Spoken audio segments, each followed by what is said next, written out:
Hi Rob, this is Pat talking.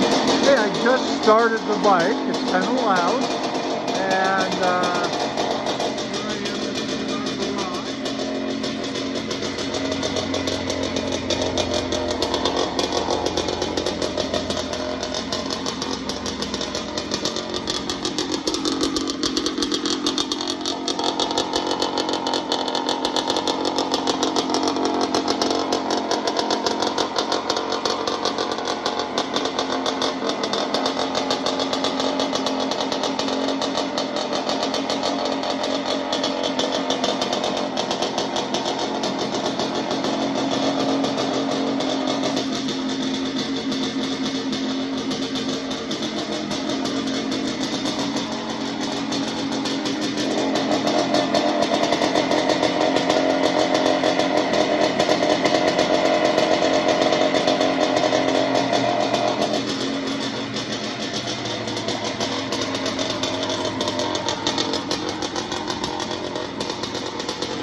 Oh, that's a little more quiet.